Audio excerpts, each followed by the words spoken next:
एक बहुत बड़े विद्वान थे, सारा शास्त्र को कंठस्थ था।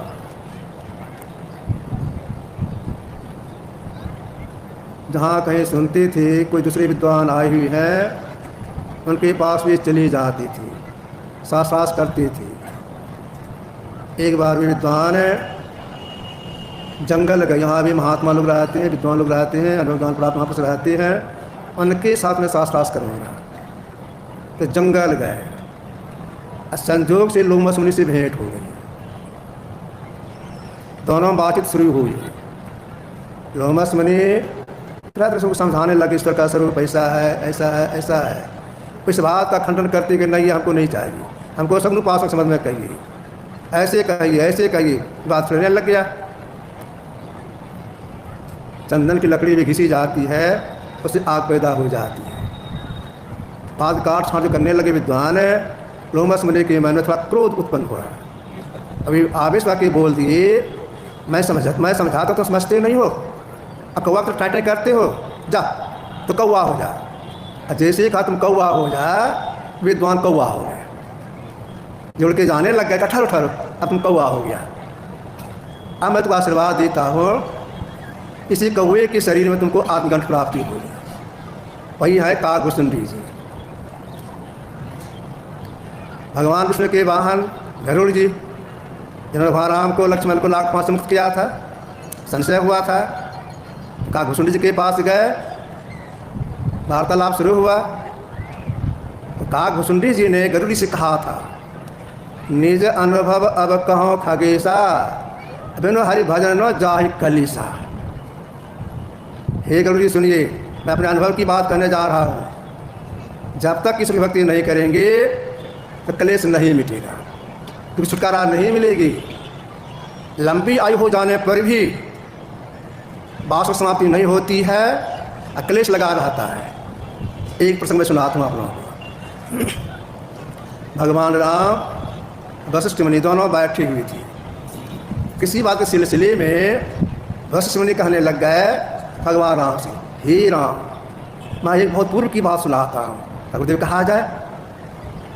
वशिष्ठ मुनि ने कहा, हे राम, आप जो पूर्वज राजा दिलीप थे, उनके समय से एक व्यक्ति मिट्टी के नीचे बैठा हुआ है। कहा कैसे गुरुदेव? वह व्यक्ति जो बैठा हुआ था वह है करामती, तो तरह तरह करामत दिखलाने वाला। वह करामती व्यक्ति दिलीप के पास आया। उनके वेशभूषा को देख करके दिलीप ने पूछा, तुम क्या करते हो? उन्होंने कहा, मैं करामत दिखाता हूँ, तरह करामत दिखाता हूँ, अपने कुछ जो मैं सीखा हूँ वह दिखाता हूँ, लोगों को पैसा मिलता है, इनाम लोग देते हैं, जीविका चलती है। अच्छा, कौन सा करामत दिखाते हो? बहुत दिखाता हूँ, कुछ तो बोलो। हाँ, करामत में यह भी है, आप एक गड्ढा करवाइए, मैं उसमें बैठ जाऊँगा, उसे खाली जगह छोड़ कर ऊपर से अच्छा दिलवा दीजिए, मैं उसमें बैठा रहूँगा। 6 महीना पूरा हो जाने पर हमको निकालिएगा, मैं जीवित निकलूँगा, मरूँगा नहीं। अरे ऐसी बात है, करामत तुम जानते हो, 6 महीने बैठे रहेगा तुम जीवित रहेगा, भूखे प्यासे बैठेगा जीवित रहेगा? तो हाँ, मैं जीवित रहूँगा। तो ऐसा करामत दिखाते हो, इनाम क्या लोगे? क्या सुनिए, इनाम में आप जिस घोड़ी पर चढ़ती है वही घोड़ी हम लेंगे। देखो भाई, वह घोड़ी हमको बहुत अच्छी है, क्योंकि चाल बहुत अच्छी है, कहीं जाने में हमको थकावट नहीं होती है। घोड़ी तो नहीं दूंगा, तो जितना रुपया मांगो उतना रुपया दे दूंगा, ज़मीन मांगो ज़मीन भी दे दूंगा, बना बना मकान मांगो तो वह भी दे दूंगा, लेकिन घोड़ी नहीं दूंगा। नहीं, हमको इनाम से तो घोड़ी ही चाहिए, अब दूसरा इनाम हमको नहीं चाहिए। बगल में मंत्री थे, उन्होंने कहा कान दीजिए, पीछे दिखा जाएगा। अच्छा ठीक है, क्या गड्ढा करवाइए। गड्ढा किया गया, एक रामती व्यक्ति उसमें बैठ गए, ऊपर से छत दे दिया गया कि राजन 6 महीने हो गए, अब उसको निकाला जाए, देखो हमारा एक बच्चा है। हे राम, राजा दिलीप ने कहा कि सुनिए मंत्री जी, उसको निकालने में छत को तोड़ना पड़ेगा, अब तोड़ने में पैसा लगेगा, मजदूरी लगेगा। दूसरी बात यह है, अगर वह निकल जाएगा, जीवित निकल जाएगा, तो घोड़ी मांगेगा। तो मंत्री जी ने कहा क्या, तब क्या करना चाहिए? उसको उसी में छोड़ दीजिए। हे राम, तब से वो उसमें बैठा हुआ है। राम ने, भगवान राम का तब से जीवित है, वह जीवित है, तब से बैठा हुआ है, तो उसको निकालना चाहिए, जगह बताया जाए। चलो चलिए हम जगह बता देते हैं। एक बार जंगल झाड़ हो गया था, जंगल झाड़ साफ करवाया गया, छत को तोड़ा गया, कोई व्यक्ति नीचे बैठे हुए थे, उसको जागृत किया गया। और जैसी वह जगह तो कहने लग गया, घोड़ी घोड़ी घोड़ी घोड़ी दो घोड़ी दो घोड़ी दो, घोड़ी मांगने लग गया।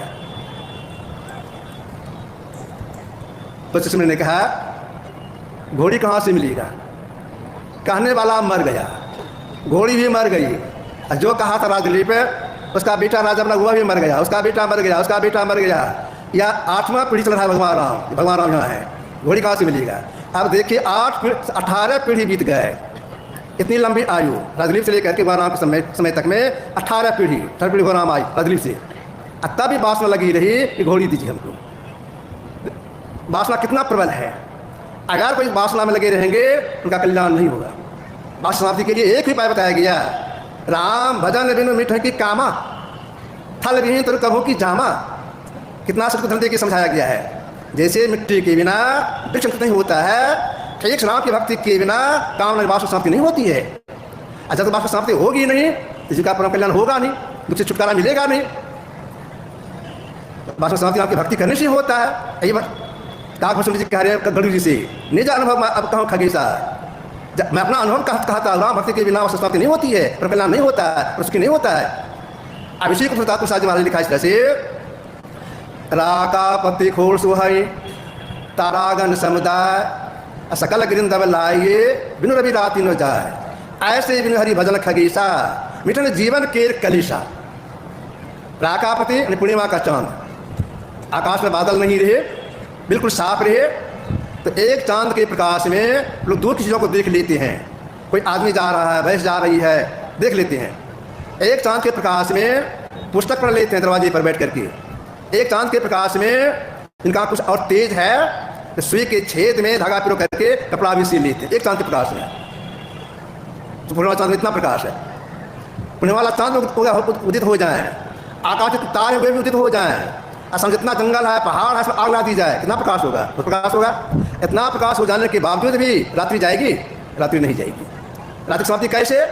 जैसे एक सूर्य के उदय से रात्रि समाप्ति हो जाती है, ठीक ऐसे ही एक राम की भक्ति करने से, भक्ति करने से ही जीव का क्लेश समाप्त होता है, और कोई सापर नहीं है। तो जो अपने को सुखमय बनाना चाहते हैं, क्लेश से छुटकारा पाना चाहते हैं, फिर राम परमात्मा की भक्ति करें, और कोई उपाय नहीं है। अगर कोई परम कल्याण के लिए तीर्थों में जाए, व्रतहार करें, तपस्या करें, और कुछ भी करें, आवागमन नहीं मिटेगा। और शास्त्रों का अध्ययन करें, देवताओं का यजन करें, नाना शुभ कर्म करें, फिर भी उनका कल्याण नहीं होगा। भजन्तु शस्त्रान अजंतु देवान कुर्वन्ति कर्मान् भजन्तु देवता आत्मय बोधन बिना विमुक्ति न सिद्धति ब्रह्म शतांतरेपि। शंकराचार्य महाराज, भजन्तु शस्त्रान, बहुत शास्त्रों की व्याख्या करें, देवताओं का अजन करें, नाना शुभ कर्म करें, देवताओं को भजें, जब तक कि ब्रह्म और आत्मा एकता का बोध नहीं होगा, 100 कल्पों में भी उनकी मुक्ति नहीं होगी। अगर कोई मुक्ति प्राप्त करना चाहते हैं, उन्हें राम परम भक्ति करनी ही पड़ेगी। अब विचार में यह है कि राम परमात्मा भक्ति करने से हम जीव का परम कल्याण होगा। तो कैसे उनकी भक्ति, सही से उनकी भक्ति कैसे करें, सब जीव का परम कल्याण हो जाएगा? वैसे तो लोग किसी देव मंदिर में जाते हैं, कुछ पूजा पाठ कर लेते हैं, तो इससे परम कल्याण होगा, इससे परम कल्याण नहीं होगा। सही भक्ति, सही भक्ति क्या है? सही भक्ति कैसे करेंगे जी हम जी का परम कल्याण हो जाए? जब तुलसीदास जी का जन्म हुआ, वे रोए नहीं, विचित्र बालक, वे रोए नहीं, उनके मुंह में 32 दांत। जब जन्म हुआ 32 दांत लेकर जन्म लिए, रोए नहीं, बल्कि एक बार बोले राम, एक नाम का राम बोला भी है। कुछ जाने हुए नरहरिदास जी महाराज को गुरु बनाए, साधना करने लग गए। और जब ये संत बन गए, तुलसीदास संत बन गए, तब इन्होंने कई ग्रंथ रचना की है। उसमें एक है इनका विनय पत्रिका, उसमें इन्होंने लिखा है कि राम की भक्ति कैसे की जाती है, किसी का परम कल्याण हो जाता है। थोड़े शब्दों में राम का स्वरूप और उनकी भक्ति करने कैसे भक्ति की जाती है उन्होंने दर्शाया है। 3 अवस्था तजहु भजहु भगवंत। कैसा भगवंत? मान क्रम वचन अगोचर व्यापक व्याप अनंत। देखिए थोड़े शब्द कितनी बात कह दी। तीन अवस्था तजहु भजहु भगवंत मन क्रम वचन अगोचर व्यापक व्याप अनंत। जो परमात्मा गांव से परे है, सब में सबसे बाहर है। अगर आपको सही भक्ति करना चाहती हैं, क्या करेंगे? लिखा तीन अवस्था तजहु, तब उनकी सही भक्ति होगी। अब तीन अवस्था से मतलब क्या हो गया? हम जीव की शरीर में रहते हैं, 24 घंटे रहते हैं, 3 जगह रहते हैं, 3 अवस्था में रहती हैं। जागृत अवस्था में दोनों भौतिक बीच में, स्वप्न की अवस्था में कंठ में, अज्ञान की अवस्था में छाती में। तुलसीदास जी कहना है कि जो राम गांव से परे हैं, सबसे सब में सबसे बाहर हैं। अगर ऐसी भक्ति आप करना चाहती हैं जिससे जीव का अपना कल्याण हो जाता है, उन्हें छाती में नहीं जाना होगा, मतलब गहरी नींद में नहीं जाना होगा, स्वप्न में नहीं जाना होगा, कंठ में नहीं जाना होगा, और अभी वर्तमान में जागृत अवस्था भौंक बीच में है, इसमें भी नहीं रहना होगा। तब उनकी सही भक्ति होगी। आँख नीचे पिंड का भाग है, ऊपर ब्रह्मांड का भाग है, दोनों भौंक बीच में हम जीवात्मा का पास है, जागृत अवस्था में है, और दोनों भौंक ठीक ऊपर में कौन सी अवस्था है? इसको महापुरुष ने कहा तुरीक अवस्था, चौथी अवस्था है तुरीक की अवस्था। जब उसमें प्रवेश करेंगे तो सही भक्ति प्रारंभ हो जाएगी, तब जीव का परम कल्याण होगा। अभी तो दोनों भौंक बीच में है, जागृत अवस्था में भौंक बीच में, जागृत अवस्था में दोनों भौंक बीच में है। तो प्रवेश करने के लिए जो भौंक ऊपर में है, दोनों भौंक बीच के ऊपर में है, क्या करना पड़ेगा? सिमटाव करना होगा। क्यों? सिमटाव से उर्गति होती है, चढ़ाई होती है, स्वाभाविक सिमटाव से चढ़ाई होती है। अब सिमटाव करने के लिए क्या करना पड़ेगा? अगर कोई सिमटाव करने की इच्छा रखती है तो सबसे पहले एकांत स्थान में बैठना होगा, हलचल जगह में नहीं, एकांत स्थान में बैठना होगा। वह स्थान कैसा हो? सुचो जैसे पवित्र स्थान होना चाहिए, क्योंकि स्थान का प्रभाव पड़ता है। अगर एक कमरे में मन नहीं लगे, दूसरे कमरे में बैठना चाहिए, एक जगह मन नहीं लगे, दूसरे जगह बैठना चाहिए, स्थान पवित्र होना चाहिए। अगर तुझे प्रवेश करने की इच्छा है, सही भक्ति करने की इच्छा है, तो बैठने क्लास से बैठना चाहिए। बैठने क्लास क्या है?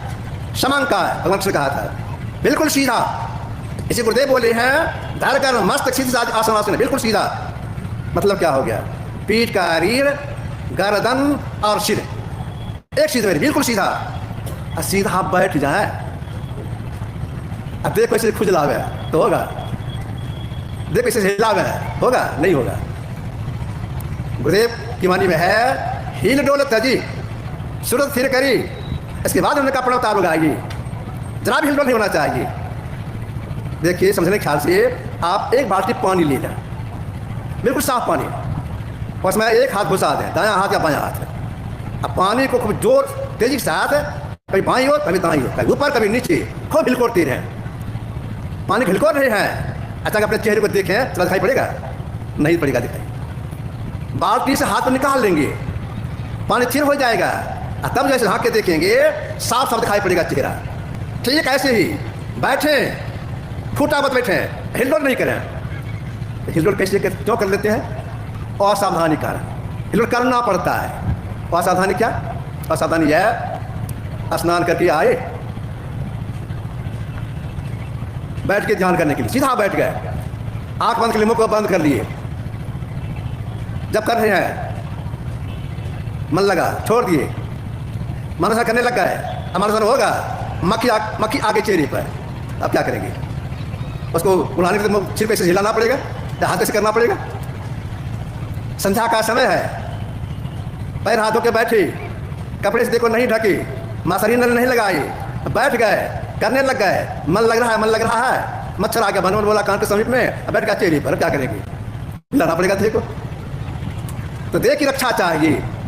दिखा देने के समय बता दिया जाता है, जब बैठ के ध्यान करने के लिए किसी कपड़े से ढक लीजिएगा अपने देह को, या मछली लगा के बैठिएगा, इसमें हिलडोल नहीं हो।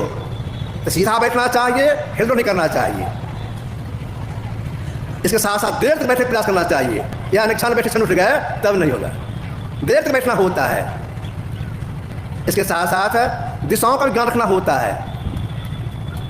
प्राय लोग उत्तर शरण सोने से डरते हैं, दक्षिण सो जाते, दक्षिण मुख करके सो जाते हैं, पश्चिम सो जाते हैं, पर तो सोना ही चाहिए, लेकिन उत्तर समय सोने में डरते हैं। क्यों डरते हैं? भीतर लगता है उत्तर से सोएंगे तो मर जाएंगे।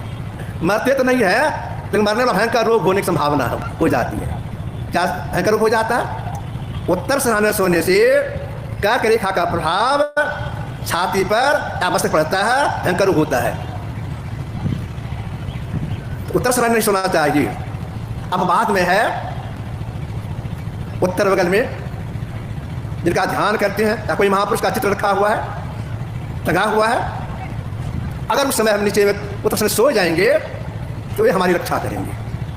या अपवाद में है, फिर बाकी में उत्तर दिशा नहीं सोना चाहिए और दिशा में सोना चाहिए। दिशा में क्या रखना चाहिए? अब सिमटाव करने के लिए क्या करने के लिए वापस बताते हैं। जैसे सिमटाव हम करेंगे, प्रारंभ सिमटाव करना पड़ता है। तो सिमटाव के पहले जान लेना पड़ता है हम पसरे किस में हैं, तब हम सिमटाव करेंगे। पसरे हम किस में हैं?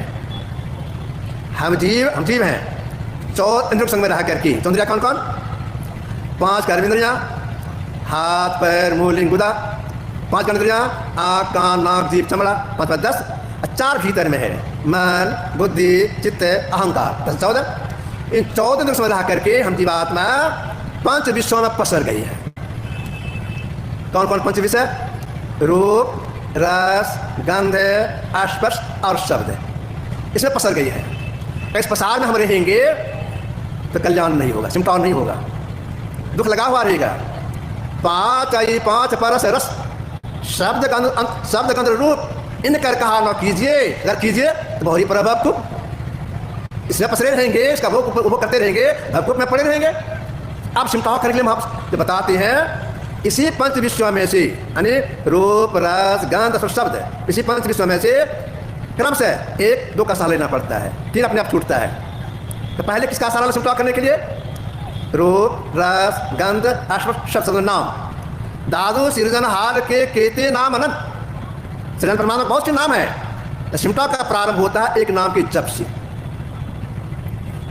परमात्मा अपने के बहुत से नाम है, उन्हें जो नाम गुरु बता दें उस नाम को जपना चाहिए। अगर मन भाग जाए और बहाव में नहीं पड़ना चाहिए, लौटा जप लगा देना चाहिए।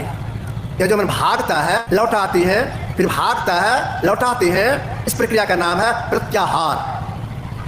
अगर फिर प्रत्याहार में डट जाती है तब से धारणा हो जाती है, अल्प टिकाव, तब समाधि लगती है।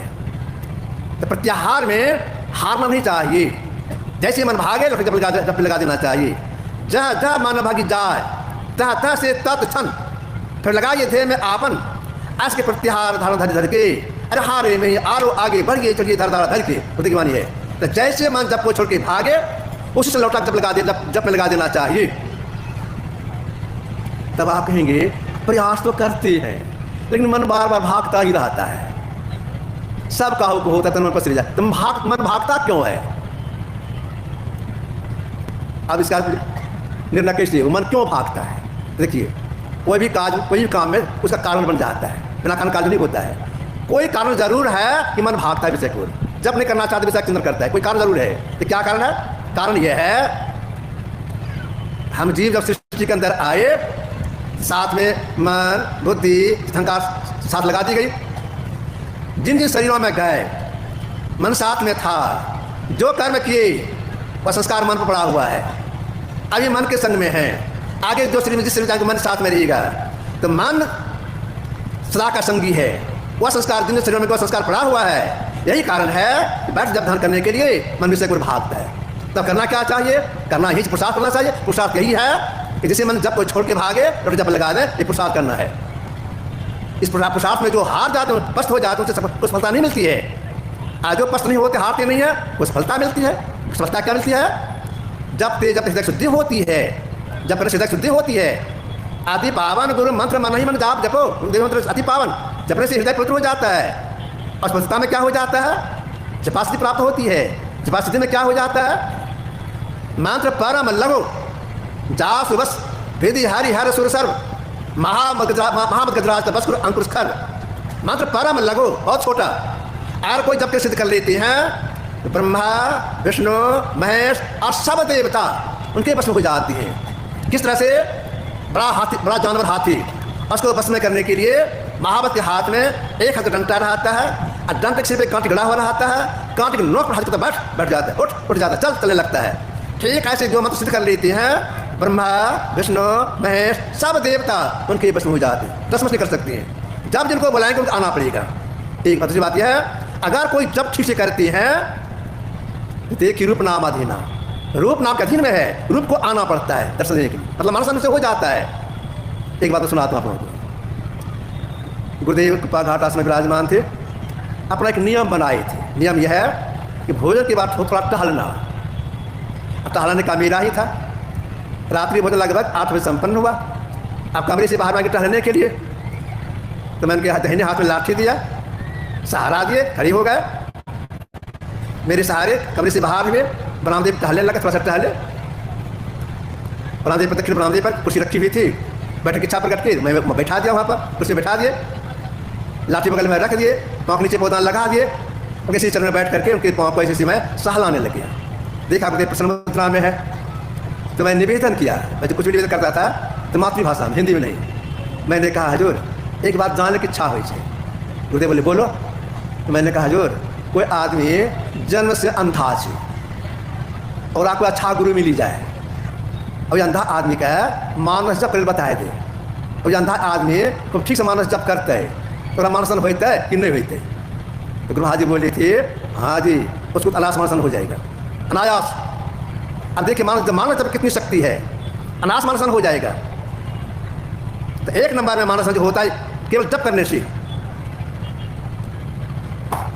2 नंबर में ख्याल करते करते मानसन होता है। ख्याल करेंगे ऐसे हैं, का चेहरा ऐसा है, ख्याल करेंगे, ख्याल करते करते मानसन हो जाता है। और 3 नंबर में मन से सेवा करते करते भी मानसन हो जाता है। मन से सेवा करते करते मानसन हो जाता है। क्यों? मन से सेवा करेंगे, मन फसल का महाजाल है।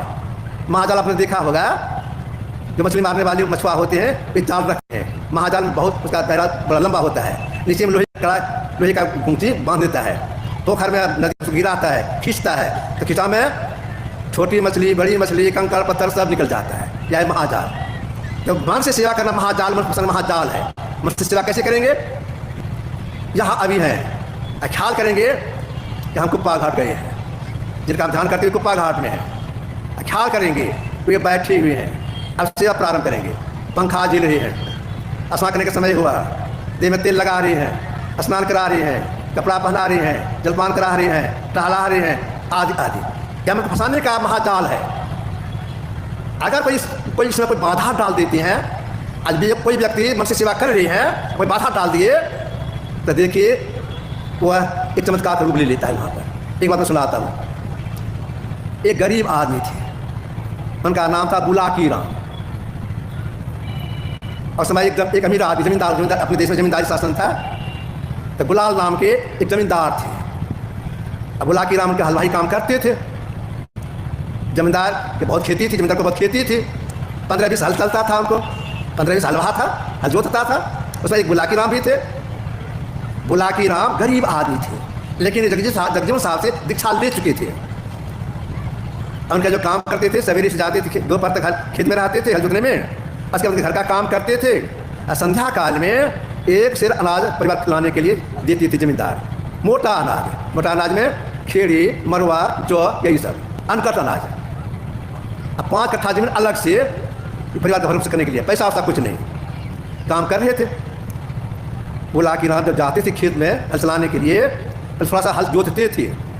इसके बाद काम करते समय में भी अपनी गुरु की सेवा में तल्लीन हो जाती थी, मानसिक सेवा में तल्लीन हो जाती थी। अतलीनता में होता क्या था, बैल हाँकना बंद हो जाता था, बैल खड़ा हो जाता था। उनके साथ में गरीब आदमी है, दिन भर तो यही रहता है, रात में घर का काम करता है, बेचारा थक जाता है, छोड़ दो सोने दो। अपना बगल से हल निकाल कर जोतते थे। कभी साथ में आगे पीछे बुलाकी राम आ जाते थे। जमींदार के यहाँ काम चल रहा था, एक नया हल बहाल हो गया। जब वह गया जोतने के लिए, खेत जोतने के लिए गया, अरे पुराना हलवा बुलाकी राम पूरा खेत नहीं जोतता है, थोड़ा सा जोतता है और खड़े कर सो जाता है। लेकिन मालिक का तो एक अनाज लेता है शाम में, अब 5 कट्ठा जमीन का फसल भी खाता है। शिकायत की, मालिक यह जो आपका पुराना हलवा है बुलाकी राम पूरा हल नहीं जोतता है, थोड़ा जोतता है, सो जाता है। का चुप रहो, कल हम जाएंगे परीक्षा में, हल्ला तुम मत करना। वह चुप हो गया। दूसरे जमींदार तैयार हुए, स्नान किए, जलपान किए, हलवा लोग गए अपना खेत में, उनके खेत में हल चलाने के लिए। ये तैयार होके चले, जूता पहने, हाथ खड़े लिए। अब दूर से ही देखता है, सही में एक हल खड़ा है। ठीक ही कहा था वह। और हलवाजी देखते हैं मालिक आ रहे हैं, तो के साथ बैल हाँकने लग गए कि मालिक आ रहे हैं। अब बुला की राम लगना पर हाथ रखे हुए हैं, आंख बंद, चुपचाप खड़े हैं, इनको पता ही नहीं, तो मन से सेवा में है। जमींदार वहां पर गए। अब बुला की राम जो लगना पर हाथ रख करके आंख बंद अपनी सेवा में थे, छड़ी को तो बगल में रखे, पैर में जूता पहना हुआ था। जूता पहने ही एक लात कस के मार को कमर पर, बुला की राम के कमर पर, और डांटते हुए बोले, अरे हल चलाने के लिए, सोने के लिए। जिसे डांटे, बुला के राम के मुंह से निकला, अब हमारे गुनाह कैसे खाएंगे? चोट लगी इसलिए आ नहीं किया, अब हमारे गुनाह कैसे खाएंगे? यह कहकर आ भरी थी। जिसे बोले यह मेरे गुनाह कैसे खाएंगे? देखते क्या है, रिहा में एक कंतरा दही उल्टा हुआ। अरे दही कहाँ आ गया? सब हलवा दौड़ के देखने के लिए, दही कहाँ आ गया? तो बुला की राम रोती रोती बोलती हैं, मैं अपने गुरु महाराज को स्नान करा दिया था, धोती पहना दिया था, गंजी पहना दिया था, कुर्ता पहना दिया था, माथे में कंघी दे दिया था, उसके भोजन के लिए चाशनी बिछा दिया था, के सामने थाली धो के दे दिया था, चूड़ा धो के दे दिया था थाली में, दही परस ही रहा था, आपने मेरे दी को हिला दिया, दही उलट गया, अब मेरे बाद कैसे खाएंगे? जमींदार क्षमा मांगने लग गए, भाई गलती हो गया, हमसे क्षमा कर दो, लेकिन तुम्हारे यहाँ हो। कुछ बुला के कुछ नहीं बोले, एकांत स्थान में चले गए, साधना करने लग गए। आगे साधना किए, जब संत बन गए, खाती पीने लग गए, तो जो लात मारे थे गुलाल साहब, गुलाल पे उनके शरण में गए, उनसे दीक्षा लेकर चेला बन गए। अब देखिए, जमींदार थे, ये गरीब आदमी थे, पहले मानव शांत किए, ठीक ठीक ईश्वर क्रिया की और साधना की, संत बन गए, मालिक इनके चेला बन गए। तो मानव स्थान वो होता है, और 3 तरह से हो जाता है, होता है। मैं गुरुदेव से पूछा था, निवेदन किया था, कोई काम पे शुरुआत हुई थी, दिव्य की पूर्णता हुई थी, दृश्यों की पूर्णता में, लेकिन शुरुआत कहाँ से हुई थी? ब्रह्मा जी बोली थी, मानव शांत से जी, अगर मानव ठीक बन गया, दिव्य प्रारंभ हिस्सा हो जाती है। शेरी गुरु पद नख मणिगण ज्योति सिमरत दिव्य होती, यह असल उपासना है। इसको ठीक कर लेंगे, तब जो करेंगे साधना, दृश्य क्रिया, दृष्टि जैसे टिकेगी, दिशा टिकेगी, प्रणाम क्या हो जाएगा? 5 कर्मेंद्रियाँ, 5 इंद्रियाँ या छूट जाएगी, 4 में संग्रह करके क्रियावस्था पुलिस कर जाएंगी, तब सूक्ष्म प्रारंभ होती है। यही काम करें तुलसी महाराज ने कहा था, जो सब प्रेस कर गए, प्रेस खुल गई। आप चौथी क्रिया सीखेंगे, चौथी क्रिया है सब साधना। अगर इसकी प्राप्ति हो जाएगी तब क्या होगा? शब्द गयो जीव संसार नाही, सार प्रसंग, सार संस्था का नाश हो जाता है, त्रेताप का नाश हो जाता है, परमात्मा साक्षात्कार होता है, जिसका परम कल्याण हो जाता है। तो परम कल्याण के लिए ये 4 साधनाएं हैं, एक नाम का जप, एक रूप का ध्यान, शून्य ध्यान, और अंत में शब्द साधना। इसकी जानकारी कहाँ मिलती है? परम कल्याण की 4 साधनाएं हैं, जो कब से किया जाता है? सत्संग में। सत्संग कहा गया ज्ञान यज्ञ। पहले राजा महाराज लोग अष्टमेध जग, वाजपेयी जग और क्या जग करते थे, उसका संस्कार पड़ता था स्वर्ग में जाने का। कल और आज सत्संग हुआ, यह है ज्ञान चक्र, इसका संस्कार तो सीधे मोक्ष में जाने का, संस्कार पड़ता है मोक्ष में जाने का। तो कल और सत्संग किया हुआ यह ज्ञान जग है। इस ज्ञान में जो सहयोग प्रदान किए हैं, तन से, मन से, धन से, वचन से सही बहुत उनका संचय किया है। फिर भी मैं गुरु से प्रार्थना करता हूँ, सबों का अद्भुत विकास हो, बहुत उन्नति हो, आगे संपन्न हुआ। श्री सद्गुरु महाराज की जय।